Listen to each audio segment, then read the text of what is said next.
Brad Treliving, GM of the Calgary Flames, joining us. Brad, thank you very much for hopping on. We were speaking to Brian Burke earlier in the show. Are horses your favorite animal?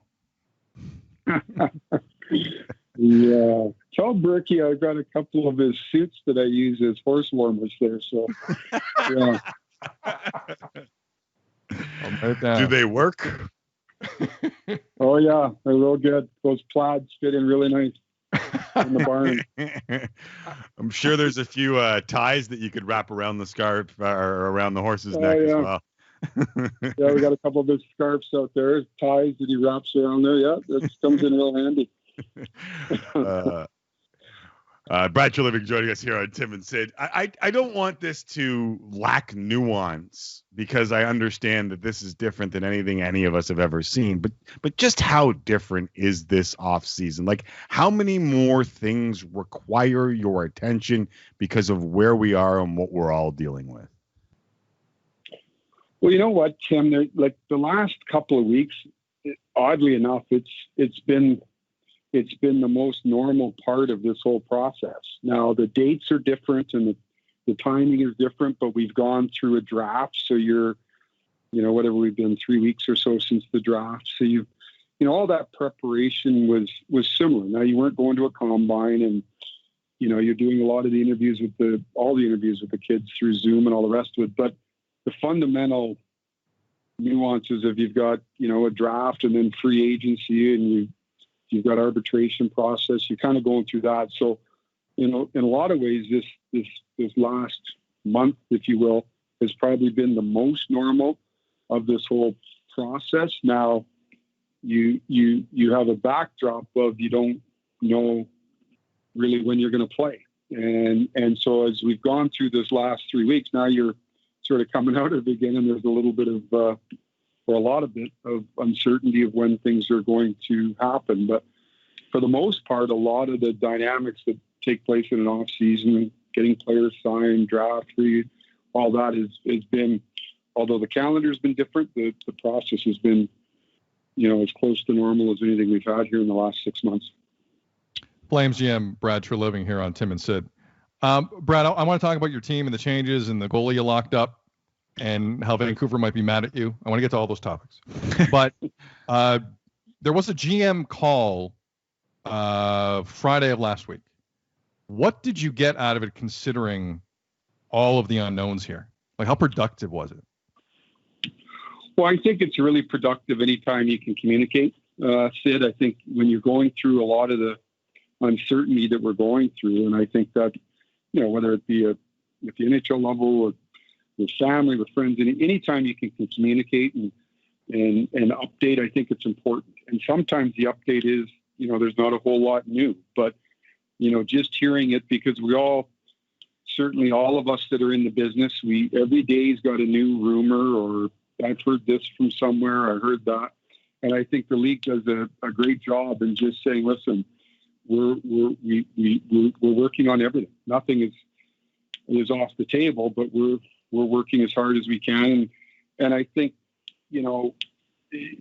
taking the time, I remember going back prior to the return to play, and we all had, we were all anxious to know what's going to happen. What's the format? Then it was, where are the hub cities? And I think the league did a phenomenal job of taking all the time that was required and making the very best decisions. And I think that's the same process that's at play in here is, things change by the week, by the day, by the hour, it seems. So the league is going to follow that same process and take as much time as needed and required to make sure that when we do come back, it's done as safely and as responsibly as we can.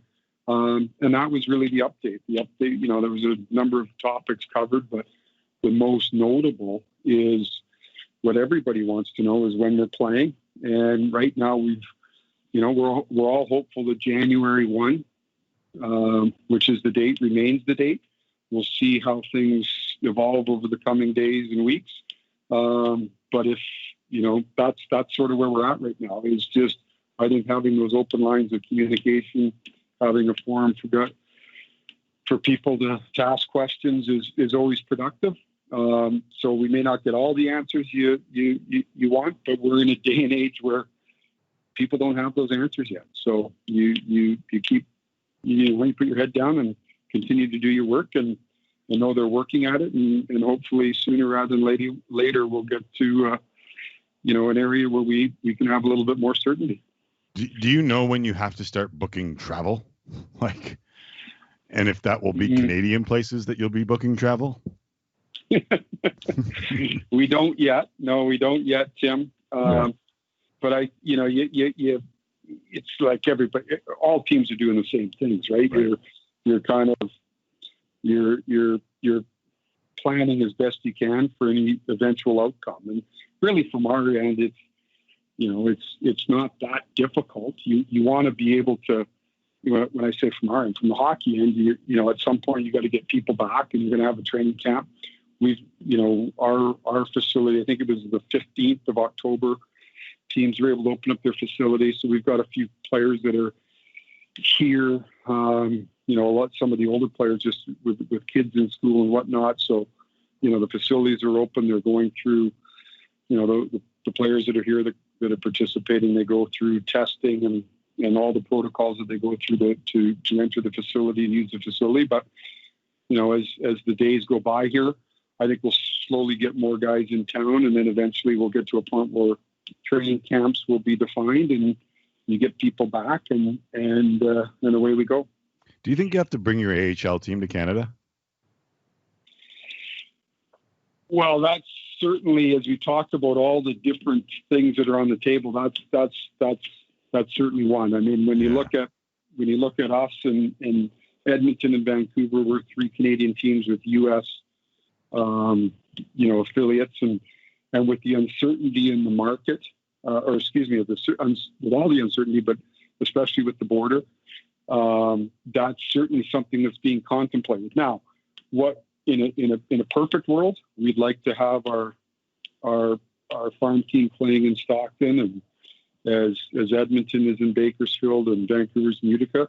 In a perfect scenario, that would be our preference. You've got, I don't want to speak for other teams, but certainly from our end, that's where all your facilities are set up and your infrastructure is set up, and we've got a good situation down there with those other teams in California that's close travel and all the rest of it. So, that's our hope that we can continue like that. But under the heading of all things are possible right now, that's certainly something that you have to take into consideration and do a little bit of logistics of how that may work. But we're certainly not at the point where that's been, that's a for sure. But it's on the table like a host of other issues right now. Right. Brad Treliving, Flames GM here on Tim and Sid. So you got your goalie in Jacob Markstrom. Congratulations. You're not going to get any more questions about goalies, at least for a while. Good stuff, Brad. I hope so. So. I would agree with the original statement I made. I think you're good for a bit. Chris Tanev is going to help any team he's on. Josh Leivo. Are you just trolling Vancouver picking up Leivo? Like, have we gone to that point? I feel bad. That wasn't the plan. I haven't called Jimmy lately. I consider him a good friend. Maybe he doesn't anymore, but those are good players. I thought Jim made a real good deal with Josh, and when he acquired him from Toronto, sustained a tough injury last year. When free agency, a few days into free agency opened, we'd had talks with Josh's representatives. We brought him into Calgary to meet with our medical staff and review the injury. We didn't know much about it other than, we knew that he got hurt and he didn't come back. So he had gone through that process with our medical team here in town, went back to Calgary. I think he was in either Vancouver or Toronto.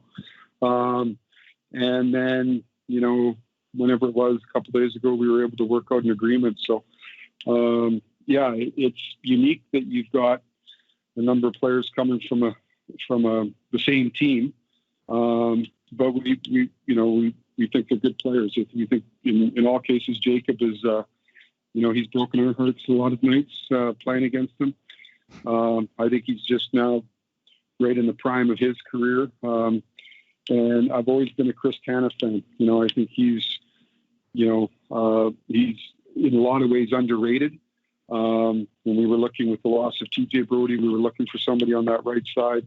We've got some young, we think are going to be real good young defensemen coming up on the left, and we think he'll be a good addition. And then, like I said, with Josh, there's some uncertainty here coming back from an injury, but I know he's been putting in a lot of time to make himself healthier and get over that. And, we've got some time here before we start. So excited to welcome all three. Brad Treliving, Flames GM here on Tim and Sid. So it seems like we've entered this kind of lull from a signing standpoint. I was talking to someone the other day, Brad, and I said, look, there's bargains left and right here. Look at the list. Look at the guys that don't have jobs here. I know the musical chairs was played, but there's still time to sign some contracts here that are incredible. And this person said back to me, no, there's going to be a lull for a while, nothing. And I snapped back, no. Brad Treliving is in the league. I have faith that Brad Treliving will break up this logjam and sign a guy like Zdeno Chara or go down the list and get himself. He has to be creative. He's up against the cap. But Brad Treliving will not let me down. Brad, are you done? Is there other business that you think you can pull off here between now and whenever the season starts? Well, we're done for the day. Let's put it at that. There's nothing happening today. We're done for the day. It's you know what, guys? It's not unusual for a normal year too. You get through that first, tranche of free agency. Now, the uniqueness here is now you get into arbitration season, right? So you've got guys dealing with arb cases and a lot of time going into that, and then you get those resolved and see how that affects different teams' cap situations and roster situations. So this is, but again, the backdrop here is we are in a different economic time. We're in a different economic time with a flat cap, and any decision you make today, it's how it's not only going to affect you today, but what's the impact for tomorrow, and what contracts do you have coming up after next season, all those types of things. So I think there is a lull right now, which is not abnormal. But you'll see moves being done, whether it be, as you mentioned, there's still some really good players available on the free agent market,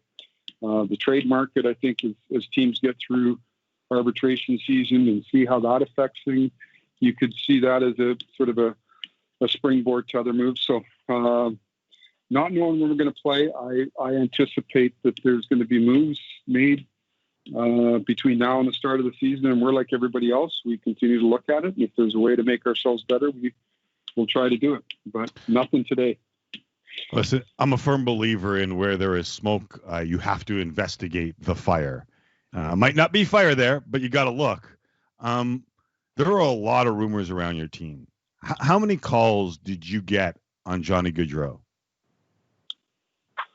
Well, I don't know if I get into a lot of like Johnny Gaudreau. Listen, I think, as you said at the opening of this, in a market like ours where you get a lot of coverage and there's a lot of opinions, not necessarily a lot based in fact, you're going to have questions. And Johnny Gaudreau is a hell of a player, and I look back and it was just not that long ago that he was, looked upon as a Hart Trophy candidate, just under 100 points in 18-19.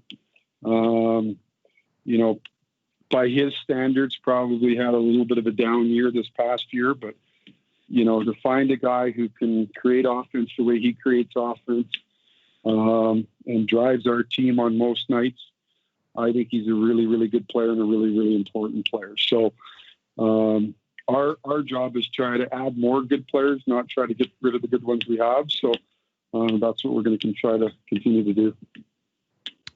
We started with a horse analogy. Let's close with one as you gallop towards next season, whenever that begins. Please promise to drop in a few more times here, Brad. We always appreciate your time. You've been very good to us, and we appreciate it. Take care, sir. Fellows, always a pleasure. Stay safe. We'll talk to you soon. Say hi to Berkey for me, too. We will. I don't know if he's a big He's a big book magnet now. He must be on a book tour. He's a best-selling author. Yes. Oh yeah, he's John Brown. Yeah, We got to get a Brown, picture. yeah. We got to get a picture of one of those horses with a Berkey-like necktie on it. That's what we need. That's right. Hanging over That's there. right. All right. Be well. All the best to the family. Okay. Take care, guys. Thanks.